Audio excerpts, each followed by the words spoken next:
बिस्मिल्लाहिर्रहमानिर्रहीम, अस्सलाम वालेकुम। पुलिस की तरफ से ताज़ा बयान ये सामने आया है कि ये जो कुछ हुआ 9 मई को, इसकी प्लानिंग पहले से हो गई थी और इसको बगावत से जुड़ा जा रहा है। बाकायदा पुलिस ने इस बारे में अब प्रेस कॉन्फ्रेंस करके प्रेस कॉन्फ्रेंस में ये बातें कर दी हैं।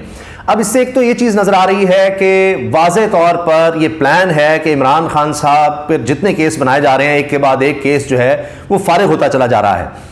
तो अब अगला केस जो ही कहीं इमरान खान साहब को रिहाई मिलती है, कुछ ऐसा होता है तो उनको 9 मई में किसी तरह से गिरफ्तार किया जा सके और ये साबित किया जाए कि जी ये तो सब बगावत और ये सारा कुछ हुआ था, ये प्लानिंग हुई थी।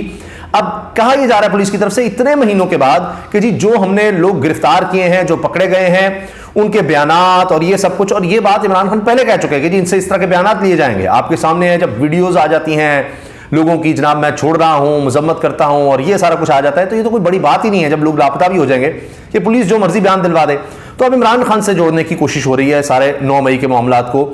अब उसमें तहरीक इंसाफ के लोग गिरफ्तार हैं, उन पर केस चल रहे हैं, सारे मामलात अदालत में हैं, कुछ जो हैं वो फौजी अदालतों में चल रहा है मामला, और उसमें भी अभी सुप्रीम कोर्ट का देखते हैं कि उसमें क्या फैसला आता है। पहले तो फौजी अदालतों के वाले सुप्रीम कोर्ट कह चुकी है कि नहीं चल सकती, यानी गैर आईनी है, ये सारा कुछ मामला हो चुका है, वो देखते हैं क्या होता है। लेकिन हुआ क्या है, अब जलसे में मैं आपको सुनवा रहा हूं, दिखा रहा हूं कि तहरीक इंसाफ का जलसा तो खैर नहीं था, एक वर्कर्स कन्वेंशन था, लेकिन वो वर्कर्स कन्वेंशन इतने बड़े होने लग गए हैं कि वो अब जलसे नजर आते हैं।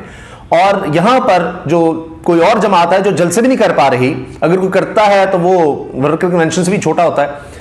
तो नून लीग ने तो जनाब जितना पैसा अरब रुपया लगा दिया, अरब रुपया लगा दिया 21 अक्टूबर को मीनार पाकिस्तान में, उसके बाद तो अब उन्होंने फिलहाल कोई जलसा नहीं किया। उन्होंने तो सारा फोकस रखा हुआ है कि हमारी बात हो गई है, साड़ी गल हो गई है। वो तो इसी तरफ लगे हुए हैं कि जनाब वो अमेरिका बहादुर, उनसे मिल लो, इधर से मिल लो, उधर से मिल लो, बंदे आ रहे हैं, कर रहे हैं, उन्होंने सारा फोकस इस पर रखा हुआ है। लेकिन जब इमरान खान साहब की हुकूमत गई, उसके बाद भी इमरान खान साहब ने यही स्ट्रेटजी अपनाई कि लोगों से ताल्लुक रखा जाए, कारकुनों से, लोगों से, अवाम से मुसलसल। और हत्ता कि रमजान मुबारक में भी आपने देखा कि वो अब ट्रांसमिशंस क्या हो रही थी रमजान में दीगर जगहों पर, इमरान खान साहब वो इफ्तार में जिस तरह उनका प्रोग्राम होता था, मुख्तलिफ शहरों से कारकुन आ रहे हैं, मिल रहे हैं, तो सारी वहां पर रौनक और तरह की लगी हुई थी। तो इमरान खान ने हुकूमत से निकलने के बाद जितने जलसे किए, जितने बड़े बड़े जलसे किए, अपने रिकॉर्ड तोड़े। पाकिस्तान की तारीख में इस तरह के जलसे नहीं हुए। लोगों के पास जा रहे हैं, लोगों से कनेक्टेड रहे, कारकुनों से कनेक्टेड रहे। तो कारकुन अब आप देखें कि चार्ज्ड हैं और वो साथ नहीं छोड़ रहे इमरान खान साहब का। पता है पकड़ दकड़ हो सकती है। अब जो मर्दान में वर्कर्स कन्वेंशन हुआ है, बड़ा भरपूर, बहुत बड़ी तादाद में वहां पर लोग आए हैं और शेर अफजल मरवत इतनी तेजी से इतने मकबूल हो गए हैं कि सब हैरान है इस पर। अब मैं आपको सुनवा रहा हूं कि वहां पर क्या नारे लगे हैं फौज के हवाले से, बाकायदा फौज का नाम ले लेकर उस पर अब बड़े लोग बात कर रहे हैं। इसके अलावा मर्दान के अलावा यूथ विंग जिला खैबर जमरूद में चेयरमैन इमरान खान की रिहाई के लिए कामयाब रैली निकाली गई, मोटरसाइकिलें, गाड़ियां। अब देखिए वहां तक इमरान खान की मकबूलियत है। सलमान दुरानी सहाफ़ी हैं, उन्होंने इसको शेयर भी किया है और बहुत से लोगों ने इसको शेयर किया है। अब जाहिर है पीटीवी तो दिखाने से रहा, उनको फुर्सत मिले नवाज शरीफ और दीगर लोगों को दिखाने से, तो पीटीवी कुछ और दिखाएगा। पीटीवी तो वैसे ही कहने के लिए तो निगरान इत्तलात कहते हैं जी, उनके भी जब जलसे होंगे तो हम दिखाएंगे। सब आपको पता ही ऐसे झूठ और फ्रेब और फ्रॉड है।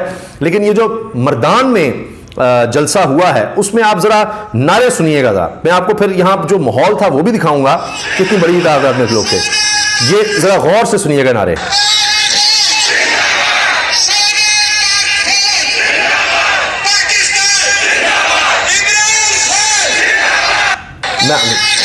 पाक फौज जिंदाबाद, शहदाए पाक फौज जिंदाबाद, पाकिस्तान जिंदाबाद, इमरान खान जिंदाबाद, ये नारे लग रहे हैं जनाब। पाक फौज जिंदाबाद, शहदाए पाक फौज जिंदाबाद, पाकिस्तान जिंदाबाद, इमरान खान जिंदाबाद। आखिर में इमरान खान, उससे पहले जनाब पाक फौज, फिर शहदाए पाक फौज, फिर पाकिस्तान और इमरान खान जिंदाबाद।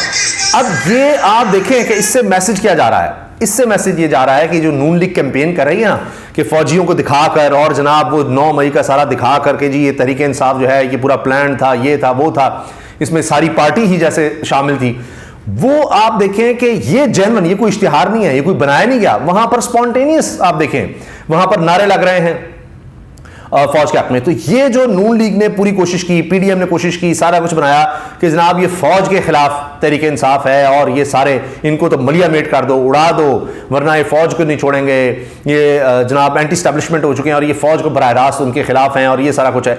ये जो उन्होंने बनाने की कोशिश की ना, ये साबित हो रहा है कि वो सब कुछ फारिग हो गया। और खुद नून लीग क्या करती रही है, नून लीग ये करती रही कि जनाब ये जो दहशतगर्दी है इसके पीछे वर्दी है। ये नारे जलसों में लगवाए गए, वर्कर कन्वेंशन में लगवाए गए, मरियम नवाज साहिबा वहां पर मौजूद हैं और ये नहीं कि वो चुप करा रही हैं, ऐसे लग रहा है बस वो देख रही हैं, अप्रिशिएट कर रही हैं। जैसे मियां नवाज शरीफ साहब गुजरांवाला के जलसे से उन्होंने काम स्टार्ट किया, नाम ले लेकर जर्नैलों के, और कहा कि ये जो दहशतगर्दी है ये आपकी वजह से आई है। बाजवा साहब, फैज हमीद साहब, ये आपकी वजह से हुआ है, ये महंगाई आपकी वजह से, ये तबाही आपकी वजह से, सारा कुछ आपकी वजह से।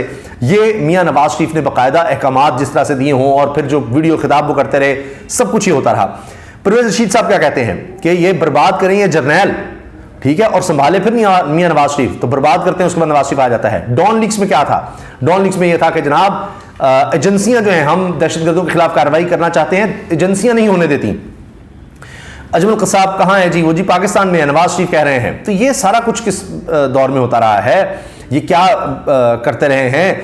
ख्वाजा आसिफ के इंटरव्यूज, जो माशाल्लाह वज़ीर दिफा रहे, उनके इंटरव्यूज देखिए, उनकी असेंबली में तकरीर देखें जहां वो कहते हैं गोश्त तक इन्होंने छोड़ दिया है हमारा, इन्होंने कुछ छोड़ा नहीं। जर्नैलों के बारे में बात करते रहे। फिर उन्होंने टीवी इंटरव्यू में बात की थी टेलीविजन पर, वो आज भी आपको सोशल मीडिया पर मिल जाएगा कि जी हम तो कोई जंग ही नहीं जीते, और पता नहीं क्या क्या बोला हुआ है फौज के खिलाफ, मैं दोहराना भी मुश्किल समझता हूं। अच्छा, और फिर शहबाज शरीफ की पेशी पर जो गालियां दी गई, गालियां, शहबाज शरीफ जब अदालत में पेश हो रहे थे, वो गालियां भी आज तक आपको मिल जाएंगी कि जनाब वो भी ये जो डिजिटल और सोशल मीडिया, इसका यही कमाल है कि अब आप जो झूठ बोलेंगे ना, मियां नवाज शरीफ कहते हैं मैं झूठ नहीं बोलता, वो सारा कुछ पकड़ा जाता है। अभी देखें लोग अब क्या कह रहे हैं कि जनाब असेंबली के फ्लोर पर जिसने झूठ बोला ये है जनाब अली वो जराए, और जनाब वो कतरी खत, वो उसका कुछ बता दें, झूठ नहीं बोलता। फिर वो पहले जनाब मेरी तो लंदन तो क्या पाकिस्तान में कोई जायदाद नहीं है, फिर अरबों रुपए की जायदादें निकल आई, फिर वो अल्हम्दुलिल्लाह चौधरी साहब को, जावेद चौधरी को इंटरव्यू आ जाता है हुसैन नवाज साहब का कि जी सारे फ्लैट हमारे हैं, अल्हम्दुलिल्लाह हमारे हैं, ये सब ऐसे हैं, इनको अभी ओन मरियम साहबा कर रही हैं और फलां फलां वो सारा कुछ कि जी वो ट्रस्ट है और ये सारा कुछ। अच्छा, अब आप ये देखें कि ये इनका तर्ज अमल रहा है, इनकी लीडरशिप का। और इमरान खान साहब क्या कहते रहे कि जी इमरान खान से ज्यादा इस मुल्क को फौज की जरूरत है, एक मजबूत फौज की जरूरत है, ये उनका स्टांस रहा। तो अब जब ट्रेनिंग आप देखें ना कि वहां पर नारे क्या लग रहे हैं, मैं तो आपको सुनवा रहा हूं, ये देखें, ये देखें आप, यानी इमरान खान साहब जेल में हैं, कन्वेंशंस करने की इजाजत नहीं है, लोगों को गिरफ्तार किया जा रहा है, लोगों को उठाया जा रहा है, लापता किया जा रहा है। अभी अगर कोई लोग शामिल हुए थे, अभी हाल ही में शेर अफजल मरहत ने प्रेस कॉन्फ्रेंस की थी और लोग जो आए थे उनके जाकर किसी के कारोबार को तबाह किया जा रहा है कि जी शामिल क्यों हुए वो, जिनका कोई 9 मई से ताल्लुक नहीं है, वो तो अब शामिल हो रहे हैं, उनके खिलाफ भी कार्रवाइयां हो रही हैं। और आप देखिए कि यहां पर नारे क्या लग रहे हैं कारकुनों की तरफ से कन्वेंशन में, पाक फौज जिंदाबाद, 14 पाक फौज जिंदाबाद। अब ये देखें आप, और इसके साथ जनाब इमरान रियाज खान का भी चल रहा है कि एक दफ़ा फिर FIA में पेशी और फिर पाकिस्तान जिंदाबाद का नारा इमरान रियाज खान ने भी लगाया है, वो भी बड़ा वायरल हो रहा है। वो बब्बर शेर जो है वो आ रहा है, पेश हो रहा है, इस हालत के बावजूद कि वो सही तरह बोल नहीं सकता, फिर भी जनाब वो पाकिस्तान जिंदाबाद का नारा लगाना नहीं भूलता। तो ये एक बड़ी भरपूर चीज़ हमें नज़र आ रही है कि तहरीक इंसाफ के जो कारकुन हैं वो इस ट्रैप में नहीं आ रहे और वो पाक फौज जिंदाबाद का नारा लगा रहे हैं, और ये अब सबके सामने है जो चीज़ मैंने आपके सामने रखी है। इसके साथ आप ये देखें कि माजी की जो बातें की जा रही हैं अब नून लीग की तरफ से, मैंने आपसे अर्ज किया कि जो दिखाया जा रहा है कि ये लोग क्या करते रहे इसके मुकाबले पे, वो सब आपको डिजिटल मीडिया, सोशल मीडिया पे मिल जाएगा। ये देखिएगा, ने आज उनसे पूछा कि आप पाकिस्तान जिंदाबाद, ये देखें, ये इमरान रियाज ने ये जनाब पाकिस्तान जिंदाबाद का नारा लगाया है, ये आप देखें। लेकिन हमें मटीरियल बताएं। ये देखें, ये उनके वकील है इमरान रियाज के, क्या ऐसा ये FIA में उनकी फिर पेशी थी कि जी आपने कोई IG के खिलाफ बात की है, कुछ इस तरह से। नारा तो आपका बड़ा पाकिस्तान जिंदाबाद, ये देखा। तो ये है जनाब जज्बाजी, जहां तक बात है इमरान खान साहब के मकबूल होने की, तो ये देखें जनाब, गुजरात से मेहंदी की तकरीब, एक मंजर ये कल रात का बताया जा रहा है जी। ये देखें आप, ये मेहंदी की तकरीब है। अब शादियों पर ही आम हो गया। ओ ये देखें इमरान खान की तस्वीर आप देख रहे हैं। अब लोग कह रहे हैं जी कि इनको भी गिरफ्तार किया जाएगा, पर्चा ना हो जाए शादी पर, दूल्हा पर या इसके दोस्तों पर जो तस्वीरें। और ये अब एक ट्रेंड चल गया है शादियों में जनाब, वो तहरीक इंसाफ के इमरान खान के जनाब वो नगमे चल रहे हैं, तस्वीर तोहफे में दी जा रही हैं, ये सब कुछ हो रहा है। और यहाँ पर दूसरी तरफ जनाब किताबों की लॉन्चिंग हो रही है। अब क्या किताबों की इस तरह की लॉन्चिंग जो पहले कई दफ़ा हो चुकी, उनके मुकाबले पर जनाब ये जो कुछ हो रहा है, ये जो नारे लग रहे हैं, क्या इसका कोई मुकाबला हो सकता है? आप अपनी राय का इजहार कमेंट सेक्शन में ज़रूर कीजिएगा। अल्लाह हाफ़िज़।